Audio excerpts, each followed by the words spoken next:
Let's dive into some Pittsburgh Steelers. I want to start with Mike Tomlin, who spoke yesterday and had plenty of things to say, very few of them positive. He was very open about how the Pittsburgh Steelers sucked. They have to embrace how bad that they sucked. He even said at one point, he was like, yeah, there were some positives, but I'm not going to talk about them because there's no need to talk about them. One thing he did say, though, that stuck out with me is he addressed Kenny Pickett and why he believes he's going to bounce back. ESPN's Brooke Pryor asked, Kenny Pickett was pretty clear that he didn't play the way that he wanted to or expected to on Sunday. What about him tells you that he could bounce back and have a better performance on Monday against the Browns? Mike Tomlin said this, quote, just his commitment. There's football justice. When you work at it, man, you generally get good things that come out of this. This is a guy that is fully committed. This is a guy that works his tail off, and largely, man, those guys create their own fortune. And so that's my general tenure on the trajectory of him and his career. But also, in the short term, it's reasonable to expect guys that work the way that he works and prepares the way that he prepares to bounce back from negative performances. Individually and collectively, I expect this group to do similar things. Your thoughts on Mike Tomlin and his words on Kenny Pickett? Well, I just love the term football justice. I think that's such a good – I just really like that. I think, just appreciating I have no idea if this is necessarily good or effective coaching, but I like the approach, and I like the idea that people who work hard are rewarded for it. I just think that's I think that's just a good thing to keep in mind. That's a good lesson to learn. That's a good thing to say to your players. And I think that I do believe Mike Tomlin when he says, good things come to people who earn it, and Kenny is someone who is working to earn it. There are some very practical and obvious reasons why you would maybe expect Kenny to improve. First of all, there's his track record. He hasn't played a game that bad really in his career. In his NFL career at least. And the other thing is they're not going to play the San Francisco 49ers every week. They'll play some good defenses, but they won't play the best defense in the NFL again this year, more than likely. So, but I think beyond that, I do appreciate Tomlin saying that good things come to those who earn it, and Kenny is a guy who is working to earn it. And everything we've heard about him has indicated that he does put in the work. When he is bad, when he has a bad game, it's not for lack of effort or anything. And I think that's among all the bad, that is something encouraging. It does. The NFL is so results driven that sometimes the process can get lost in all of it. So I can have at least an appreciation for recognizing that the process is hard and that Kenny's doing everything he is supposed to do in the wake of a bad performance. Yeah, I agree. I think that I like, just like you said, I like football justice. I like that Mike Tomlin acknowledged that nobody, or at least very few, work as hard as Kenny Pickett. And because of that, you have to continue to have faith in this guy. And I think that that's, deserved. At this point, Kenny Pickett has done some things that work really well, but you're kind of questioning where the ceiling is. I think that's how we look at Kenny Pickett, at least how I look at Kenny Pickett right now, is Kenny has done some things very, very good, some things very, very poor. And Mike Tomlin has said, hey, he's worked, and what he's alluding to is he's working so hard to take those next steps and to be good at everything, not just the things that he was good at last season. I think my worry is how far you go before you start to push that to the side. Where do you draw the line of, okay, Kenny has been for a couple of games now.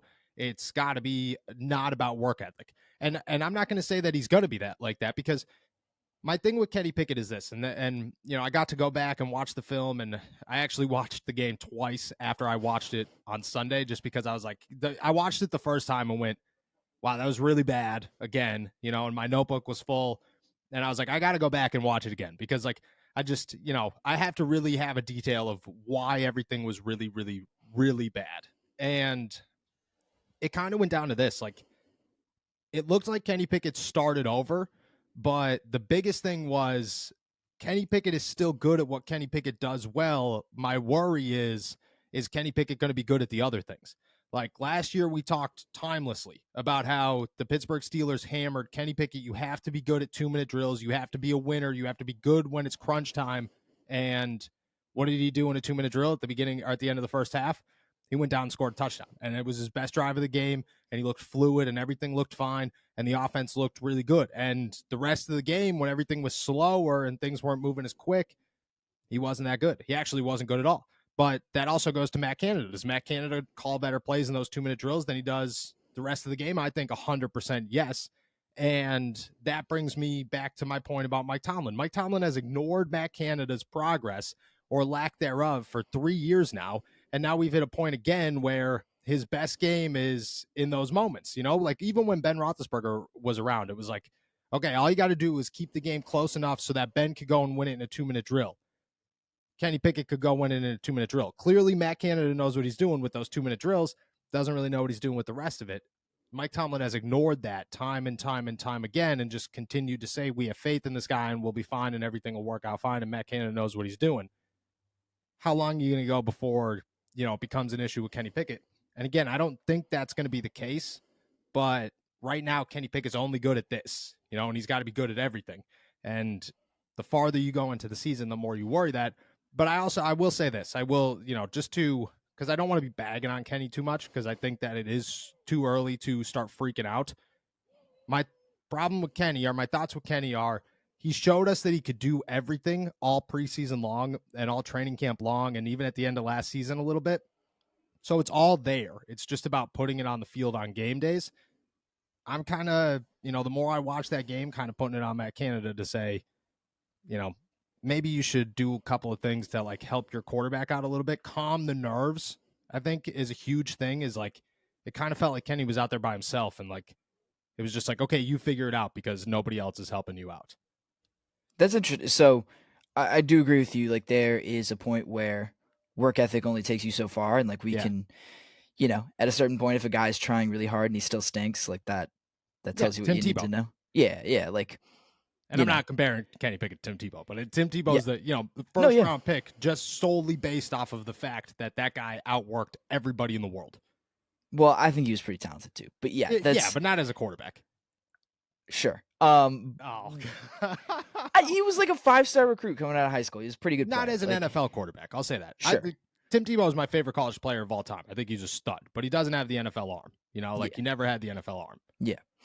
But anyway, like it's lost my train of thought. But it's good that it's good that Kenny works. But like at a certain point, if a guy keeps working and he still like isn't up to snuff, then he's just not an NFL quarterback. Like you said, we're a long way from that being Kenny's problem, but it is something you got to start thinking about because we hear a lot about his work ethic and the results haven't always backed up. What you think the work ethic should be. I was just wondering, could you like elaborate a little bit more on what? On that Matt Canada part of it and like how he's not, like what were you kind of seeing that made you believe that Canada could do a little bit more for his quarterback? Yeah, I think so. I'm not trying to put blame on Matt Canada because I think that the opportunities were there for Kenny Pickett in the offense. Like I think Kenny had plenty of shots to make passes that keep this team in the game. Like probably like a dozen of them where it was just like, oh, you complete that pass, this drive is still alive.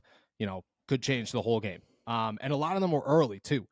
But as Kenny started getting more rattled, and you saw it, like Kenny somehow got worse throughout the game. Like he didn't, at no moment were you just like, oh, Kenny's getting better outside of that 2-minute drill. Matt Canada at no point made like a decision. There was never a play call where it was like, okay, let's just take some pressure away from Kenny Pickett. There were never like quick comebacks for Deontay Johnson. There were never, like crossing routes for George Pickens or screen passes for Najee Harris. I mean, there were a few here and there, like one or two, but like a lot of the passes that should have been easy, a lot of the moments where Kenny should have been able to kind of exhale, you know what I'm saying? Like to find an easy rhythm in the game. Those plays were a screen pass to Calvin Austin that wasn't going anywhere, and then another screen pass to Calvin Austin that wasn't going anywhere. Like it there was never a moment where it was just like, okay, maybe instead of trying to go win the game right now and get yourself back into everything, you just complete a pass. Let's just complete a pass, and then maybe we complete another pass. And there was none of that. And that's what Deontay Johnson's the most open wide receiver in football. And it's because of those, nobody could get out of a break as fast as he could ever. And I don't know, maybe Matt saw something differently than I did, but you want to know what Deontay does best? A comeback. That's what he does best. So plant your foot, come back. You got 3 steps on the guy. There's 8 yards. That's what Deontay does best. There were almost none of those. There were no moments where it was like, nope, there's a quick pass to Deontay. Beautiful. Here's a slant to George. Beautiful. And once they started falling behind, the game plan became deeper and deeper. It was like, we got to hit passes that are 20 yards deep every single time. We got to get ourselves back in the ball game. Completely avoided the run, got rid of the run completely in the second half. And just, there just wasn't, just like I said, there wasn't those passes where it was like, let's just get Kenny to calm down for a second. It was always just like, you got to get back in the game. What are you doing? You got to get back in the game. And I think that put way too much pressure on him. Yeah, I do. I agree with that. I think there was even, there was at least one Deontay comeback route that I can remember where he actually ended up running after the catch for a bunch of yards. I think it was in the second half sometime. And that's the kind of thing, you got to hit a few singles before you can hit a grand slam. And exactly. I understand the reason that they were kind of not panicking, but, felt a sense of urgency, and especially in that second half, you fall behind. What was it? 10-0 or 14-0? It was I think it was 14-0 real fast. Yeah, it was 2 scores before you could even blink. So you were playing at a disadvantage from there. But yeah, if you're trying to mount a comeback like that, you can't try to make it all up in one play, and that puts an unfair load on Kenny's half, and I get that. So yeah, and that was something I think Tomlin identified yesterday too in his press conference, was just that they looked like a group where that was I forget what his exact phrasing was, but he's like, we looked like a team that was in front of a loud crowd for the first time, or in front of the bright lights for the first time. That's what I think you could see. They seemed a little, I don't want to say overwhelmed by the moment, but they just did seem a little overwhelmed, I think, especially on offense to start out. Yeah, they seem, and it was justified. It was crazy how, it was a San Francisco home game. As wild as that is, it was a San Francisco home game. And I get it. San Francisco is way better than they appear. Way better. San Francisco, if they don't go win the Super Bowl, I'm going to be shocked, because this team is ridiculous. But that's just like you said, they were rattled, and there were just no moments where it calmed down. But just to go, full circle here, that's what, when it comes to Tomlin giving into the effort, I want to see that across the board. You know what I mean? Stop making excuses for guys. I understand the football justice thing when it comes to Kenny Pickett, cool. But, for right now, you kind of have to acknowledge, Kenny Pickett was so rattled in that game that it's clear that you have to find a way to unrattle this guy. You have to find a way to calm it down, because he's not going to be able to do that on his own. That comes down to your offensive coordinator. I think there's got to be some blame on that one.